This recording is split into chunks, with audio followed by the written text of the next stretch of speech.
what I know. Better than the rest, just watch me grow. Put me to the test and watch me go. This is my quest, I'ma make it known. They call me obsessive, oh I know. Call me selective with my notes. Call me aggressive with my flow. Call me offensive even though Joe, I ain't gonna lie, life's tough. Try to get by, life's rough. Try to do it right. Yeehaw, soldiers. It's your boy, the Anime Sage, coming at you with another video. And this is What If Deku Had a Fusion Quirk Part 1. Alright, so this should be a fun series to do. This, I believe, had been suggested to me by my boy Mike Law, the guy who gave me the 70 Shade cameo, and you guys voted for it, so here we are. If you guys want the series to continue, because I don't know how this will do, 1K views in 3 days, the norm for the Ichigo Deku one, and the What If Naruto was happy to have Senju What If. So anyways, in terms of this week, I should give you guys some nice what ifs this week in What If iPRnRVHj Part 4 on Wednesday, and What If Naruto was happy to have Senju on Friday, as well as the Pokemon Origins Johto version episode 2 tomorrow. Anyways, watch my community tab like a hawk. Watch for vid updates, watch for polls, watch it to select what ifs I will be doing for the week, and watch it for some other fun stuff in between. So watch my community tab like a hawk. Alright, time for some quick social media plugs. Twitter is at AnimeSage4, Instagram is anime_sage4, and my Discord is linked in the description. I'll give you all reasons to /join all those at the end of the video, so watch until the end. Alright, since this is a new series, no usual checklists, let's get right into the story. Alright, so let's first get into what a Fusion Quirk is. So we all know what fusion is, two things or people combined together to become one entity. This has been done with Yu-Gi-Oh cards, Dragon Ball, etc, etc. Fun fact, the Deku you're looking at right now, the recolor is based on the Yu-Gi-Oh Fusion card color, so he's essentially used purple, you know? He's got purple hair and a purple suit he'll get in the future, so that's pretty cool. Now, Deku will be born with this unique quirk via a complete genetic anomaly, as in we have seen kids in the MHA world get quirks unlike their parents, so it'll work here. Deku, as a young 4-year-old, will start developing Fusion Quirk when he accidentally fuses with a small leaf, which causes his body to turn all green-like, but his skin will be a little bit more fragile because it is out of a leaf. This will cause him to float around in the wind as he is lighter due to him fusing with the leaf. A teacher will call him to try really hard to get out of this little situation, and then Deku will end up defusing with the leaf and will start falling towards the ground into the weighing arms of a teacher. The teacher will then call Inko, and Inko will then take him to go see the doctor. Now, we're going to assume the doctor will diagnose Deku to have a quirk, and not the utter fury going around about the doctor that he stole Deku's quirk in the beginning, you know, all that stuff. Anyways, the doctor will say that Deku has a very unique quirk. It is a quirk that will allow him to fuse with objects, and maybe even people as well. Deku and his mom are very interested. However, right now, since his quirk is kind of developing at the moment, he kind of can't control what he's fusing with, so he might have to be careful with what he touches at the moment. So yeah, those first couple years are going to be very annoying. People will acknowledge that Deku's quirk is pretty powerful, including Bakugo, which will actually cause Bakugo to at least respect Deku a bit. However, I can't see them becoming friends here, because Bakugo at this point would need more than Deku to put him in the right direction, and at the moment Deku is dealing with issues of controlling his quirk, while Bakugo is ahead of him in that aspect. So Bakugo ain't going to be friends with Deku in this what if, and instead there is going to be more of a hate-filled rivalry between the two, with Deku wanting to control his quirk and beat Bakugo, while Bakugo wants to show Deku he will never be above him. Deku, over the years, in order to complement his quirk, will take martial arts, which will make him very dangerous in close hand-to-hand combat. He starts taking these classes when he is around 6 years old, which means he will be having a period of 8 to 9 years of doing non-stop martial arts training. If I were to give a comparison, he would be at least around Ichigo's level, maybe even higher, who, by the way, was the same guy who could take on multiple folks at once and was able to throw hands with Chad. So he is pretty dangerous in hand-to-hand combat. In terms of when he is able to fully control his quirk, it is around age 10 to 11, or to be more exact, not fusing with random things accidentally. It might happen once in a blue moon, but it won't happen as frequently as it used to. Now let me go into more specifics of Deku's quirk over the years. Deku has the ability to either fuse with an object and make his one body part become part of that object, or he can make his whole body into what he fused with. So an example of this is if he fused with Metal Shard. He can either make one part of his body metal, so he essentially has a metal fist, or make his whole body metal based, which means his entire body would be essentially made of metal and have the durability of metal. There are also strength and speed boosts given to Deku when he fuses with an object as well. And then in terms of fusing with people, when Deku fuses with a person, he'll create an entirely different person and will have a combination of their personalities, kind of like Dragon Ball Fusion. You know how fusion works in Dragon Ball? Yeah. He will also obtain their quirks and their physical abilities, such as strength, speed, and other stuff in between, and it is combined with his own. Now, of course, there are some downsides to this quirk. First, Deku can only fuse with one object or feint at a time, or person. Now, I will make it up to where you can fuse up to 5 feints or people at a time because, not counting stuff like Chimera-type monsters or some other fusion-type monsters we all know and love. You can fuse with 5 monsters on your side of the field or your hand in Yu-Gi-Oh! At the start of a duel, if you have all like the materials and stuff like that.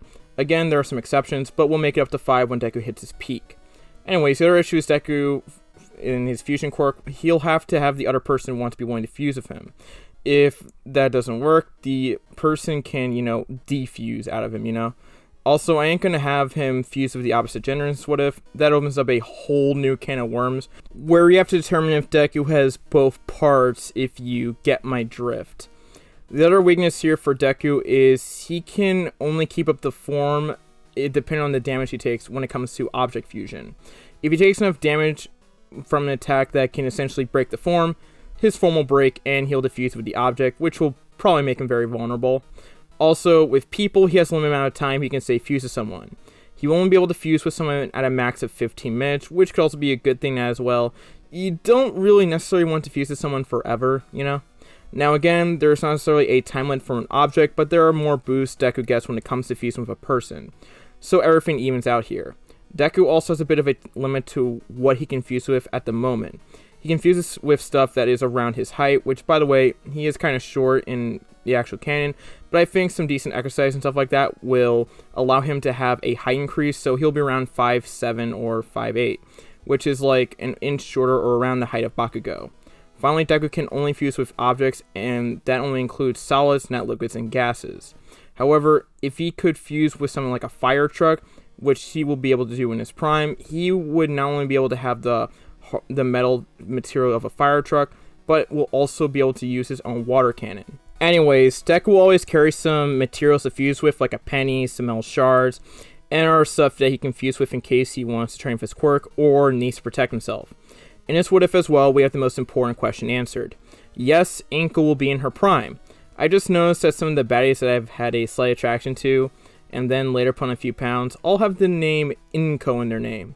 Anko and Inko. Though with Inko, we kind of have a more decent explanation. It was in the first episode, so we never got to savor her prime, but we do know why it happened. While with Anko, I don't really want to talk about that.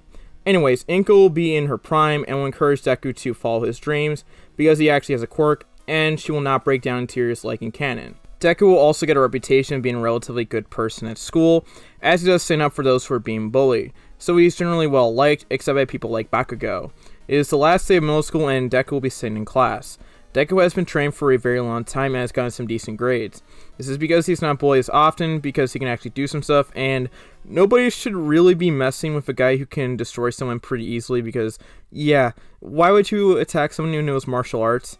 Again, you try and attack someone who is very good in a close combat situation and can also fuse with stuff like metal and copper, you aren't really in a good position to mess with someone like that, Anyways, Bakugo will still make an announcement that he will be the best hero and all the other people will be essentially irrelevant. He then turns to Deku and then in his head says, "Especially you, Deku." Again, didn't say it out loud, just in his head. Though he doesn't really feel like starting stuff at the moment, as he does know Deku has gotten stronger since the day he has started controlling his quirk. However, that has motivated him to want to become stronger as well, so he has trained himself pretty well.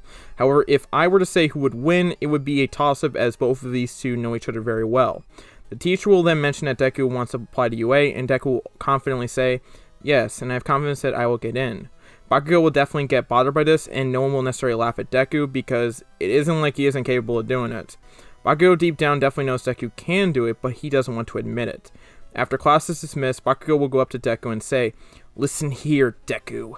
You may be strong and you have a very powerful quirk, and you may be very skilled in martial arts. However, know this. I will become the #1 hero, because with my quirk and my abilities, I will accomplish that.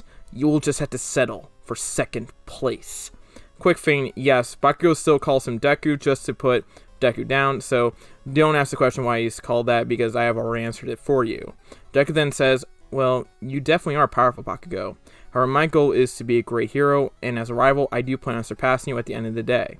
So what you say will happen doesn't really matter to me, because what matters is accomplishments." Bakugo is irritated but knows Deku is right, as actions do speak louder than words. So Bakugo definitely does have to back up his talk. Bakugo then says, "We'll see about that." And then Bakugo leaves the room. Deku leaves the room as well and will head home. He will take the shortcut as it is quicker, however all of a sudden he sees something approaching him. Deku will put a hand in his pocket, however the thing that was approaching him starts to envelop him, as is some sludge or something like that. The villain overtakes him and the villain says, "Well, look at what we have here.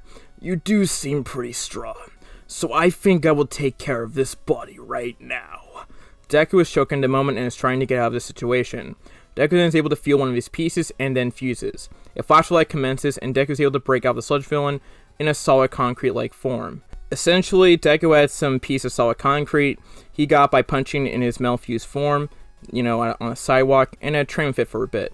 Like, he could fuse with essentially the whole block of a sidewalk, but it isn't manageable to carry, so he just got that piece of concrete, It also was probably one of the things he didn't really want to fuse with, as he does really prefer his metal, but it got him out of the situation anyway, so that's fine at least. The sludge villain is impressed with Deku and wants him even more, and shows tendencies compared to a certain snake we all know and love. I mean, all he wants is that young Deku body, right? The sludge villain would go after Deku, and Deku would brace for some combat. However, all of a sudden, the sludge villain gets smacked by someone. It is almost like a blur, but then the sludge villain will get destroyed and put into a container. It is revealed to be All Might as he says, "Have no fear, for I am here!" Deku kind of nerds out a bit, as he still has been a fan of All Might for, since he was like 5, However, since he is a bit more into training, he will not nerd out as much, but still asks All Might if he can sign his journal, and All Might does so. All Might then says he has to go, but before he goes, Deku will ask All Might if he can be a great hero. All Might will then say, "Well, you did a good job holding off the sludge villain, and you seem to have a very interesting quirk, as your entire body seems to be made out of concrete." Deku then explains his quirk and how it works to All Might, and All Might is impressed with Deku. He has a quirk that confuses stuff, and he can have strength boost, speed boost, and other stuff, so he is definitely intrigued by this boy. All Might then says, "You'll make a fine hero one day, young man. Just keep doing what you are doing, and you will be great one day." All Might then says his goodbyes, and Deku is pretty happy that he not only got his notebook signed by All Might, but was also complimented by him. Deku then realizes he has to train harder than ever because he essentially got a co-signed by All Might, so he will essentially do all his training in the martial arts, and may look into some more stuff like, go to a gym, This also means the sludge villain incident won't happen because Deku never jumps onto All Might's leg, or body, which will also lead All Might into finding a new successor. And guess who it is? None other than Mirio Tokata. This will also mean that All Might and Night will have a better relationship compared to the original canon, and while All Might will continue to do some of his hero duties, he will also help Night train, Mirio for One for All. Though Night will be doing a slight majority of the work, Anyways, Deku heads home and tells his mom about what happened. And while Inko is kind of upset he got into a bit of a situation with a villain, she's definitely happy that he got a bit of a cosign from All Might. Deku will then ask if he can apply for a gym and see if he can bulk up a bit more. Quick feint, it isn't like Deku isn't built at all, he just isn't built enough, He isn't built. Like, he's not peak human. Inko will think about it, Deku will say please, and Inko will give the okay. I mean, they have to be making a decent amount of money if Deku's head is never in the house, right? Anyways, Deku over the next 10 months will be getting pretty built. He isn't necessarily going to be as jacked as he was when he first was in a 10-month timeskip like in canon, but it will be somewhat around there because he has been trained in martial arts for a very long time. Deku will also at times have some downtime to himself, but is also looking for his teacher to see if he can find new ways to improve in his martial arts form, and also is looking for new ways to improve his quirk. A little bit into 5 months, Deku will one day be looking around on his day off, and he'll accidentally bump into a girl. The girl looks pretty attractive, and she causes Deku to blush a little bit. Deku nervously apologizes to the girl, and the girl will say no, she's sorry because she bumped into him accidentally, Deku will slowly, as he talks to the girl, will calm down a little bit, and will talk to the girl like a normal person. The girl definitely can see that Deku is pretty, well built, and is at least cute, right? They then talk a bit more, and will end up exchanging numbers with each other. When Deku asks what her name is, the girl says her name is Momoya Yorozu. Oh yes, I'm going back to this pairing. Momo will say that she is going to UA via recommendations, and Deku will definitely think the girl is pretty strong. I mean, she has to be if she's getting to UA via recommendations of all things, and doesn't even have to take the test. She will talk about her quirk, and will say it's, it's a creation quirk, where she can create anything as long as she has the limits to do so, and knows the Fane's chemical compound, which impresses Deku by, a bit. Deku will then say what his quirk is, and Momo is definitely impressed by Deku, as that is definitely a useful quirk. Momo will then make a joke about wanting to fuse with him, and Deku will nervously laugh it off and then say, "You probably wouldn't want that." Momo will then be surprised and say, "Wait, have you fused with girls before?" Deku will say, "Nope, and I definitely don't want to know what that is like. I haven't even fused with boys. You think I want to fuse with girls?" Momo will laugh at the joke and then nervously imagines what that would be like, They then both separate, but will keep touch with each other via texting. Now, Deku isn't as nervous when it comes to women, but he can still get nervous. Yuri just had him get nervous at first when he saw a very attractive girl, but he got more and more comfortable with Momo as he kept talking to her. Deku will later finish the 10 months of training and will head to UA entrance exam. Deku will still meet Ochako like in canon and will have a decent but short conversation and wish her luck in the exam. Or I think he is thinking about another girl at the moment, if you know what I'm saying. Deku will do pretty decently on the entrance exam as he will get a B grade, so that is pretty good for him. Deku will see Ochako and wants to talk to her a little bit again, but is stopped by a certain guy with glasses. And he will just follow Ida's guide, so I just revealed the guy with glasses, but we all know who it is. Anyways, he doesn't really want to cause anything that will warrant him getting kicked out of the exam, so he'll leave it all alone. When the practical exam begins, Deku is more motivated because he wants to show up Ida, so he fuses with his metal and goes to work. He'll be able to pick up a solid 60 villain points, which is really good for him, actually. He is definitely impressing Ida, and he is kind of getting mad, The fact that he has a metal form and is very skilled in hand-to-hand combat definitely helps here. The 0-pointer will appear, and Deku will want to run at first, but we'll see Ochako under some rubble with her ankle, hurt, and we'll go help her. He smashes the rubble that is on top of Ochako and grabs a piece of the rubble, puts it in his pocket, and takes it to a safe place away from the 0-pointer. Deku then decides to take the 0-pointer's legs out, so it will stop and fall, and he can do that in his metal-enhanced form. However, this will cause the 0-pointer to fall forward once Deku takes out his legs, and Deku is a bit slow to react. However, Ochako, with all her strength, is able to push Deku out of the way and saves him from that situation. Deku will say, "Definitely not one of my best moments, but thank you, Ochako." And Ochako will say, "No problem, Izuku," and then feels the pain in her ankle again. Deku will ask if she is okay and will volunteer to help her out, and Ochako says she can try to walk. The test is then declared over, and Ochako will later be sent to the recovery goal to look at that ankle, Deku will wait for his results in a bit of a week to see if he passed. He will get a note of congratulations from All Might and says he not only got 60 villain points, but was also able to pick up 45 rescue points, naming him 105 points, the most in the test. When leaderboard is shown, Ochako actually also got 60 rescue points instead of her Canon 45, because she definitely nearly risked her life making sure Deku of all people lived, Black Girl will be third with a solid 85 villain points. Deku is pretty happy he got in. He is congratulated by his mom, and Momo also congratulates him when she gets the news from text, Deku has just gone into UA. How will his journey be without One For All but having a really powerful Fusion Quirk? And how will Muriel handle the pressure of being the successor to All Might? Find out as the series hopefully continues. Thank you all for watching part 1 of What If Deku Had a Fusion Quirk. This is actually pretty fun for me to write, as I love the new things I kind of added to the MHA verse, especially since the Sludge Villain incident doesn't really happen here, and there are some other things that are pretty good to enjoy here. Once again, 1K views in 3 days for this to become an official series, and doesn't necessarily become a dead experiment. Anyways, get ready for this week, as it's going to be very hype. Make sure to watch my community tab like a hawk, friend mine are there. Follow me on Twitter for another way to get notified from my videos, Instagram for memes and other fun stuff in between, and join my Discord server for sneak peeks of supplementary content, notifications when I live stream ahead of time, and the ability to suggest what if ideas to me directly. These are also all a great way for you guys to interact with me, so follow me on Twitter and Instagram, and join my Discord server. We are so close to 7K, let's get there. That is all I have to say. Make sure to like, comment, subscribe, turn notifications, and share the video. This has been your boy, the Anime Sage, sign out, peace, Yordha, Stephanie Shea, close us out, bye-bye, peace. Hi, this is Stephanie Shea, voice actress for Sailor Moon, Hinata, Orihime, and you are watching Anime Sage.